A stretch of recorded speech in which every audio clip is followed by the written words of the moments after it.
এটা কথা মই নকলে নহব, ডেভোছতো অসমৰ বাগৰুম্বাৰ আলোচনা, যাকেই য'ত লগ পাইছো মোক সকলোৱে বাগৰুম্বাৰ বিষয়ে জানিব খুজিছে, সকলোৱে বাগৰুম্বাৰ আলোচনা কৰিছে আৰু সকলোৱে এটা কথা মুখে মুখে যে চীনত যি অলিম্পিকৰ উদ্বোধনী হৈছিল সেই আছিল অলিম্পিক উদ্বোধনীৰ আটাইতকৈ সুন্দৰ আৰু বিনন্দীয়া অনুষ্ঠান।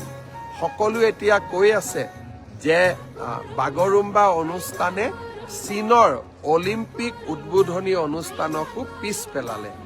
আপোনালোকে জানি আচৰিত হ'ব, প্ৰধানমন্ত্ৰী ডাঙৰীয়াৰ টুইটাৰ, প্ৰধানমন্ত্ৰী ডাঙৰীয়াৰ ফেচবুক, প্ৰধানমন্ত্ৰী ডাঙৰীয়াৰ ইনষ্টাগ্ৰাম, প্ৰধানমন্ত্ৰী ডাঙৰীয়াৰ ইউটিউব, এই গোটেইকেইটা যদি আমি সংলগ্ন কৰি দিওঁ প্ৰায় 200 মিলিয়ন অৰ্থাৎ প্ৰায় 2 কোটি মানুহে বিশ্বজুৰি এই বাগৰুম্বা প্ৰধানমন্ত্ৰী ডাঙৰীয়াৰ ছ'চিয়েল নেটৱৰ্কৰ জৰিয়তে উপভোগ কৰিছে।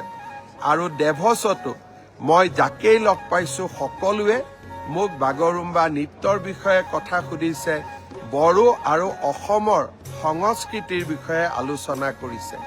বিহু, ঝুমুৰ আৰু বাগৰুম্বাই অসমৰ সংস্কৃতিক বিশ্বৰ শিখৰলৈ লৈ গ'ল।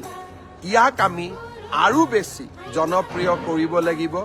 পৰ্যটন আৰু সাংস্কৃতিক দিশৰ পৰাও অসমক আমি এক নতুন শিখৰলৈ লৈ যাব লাগিব।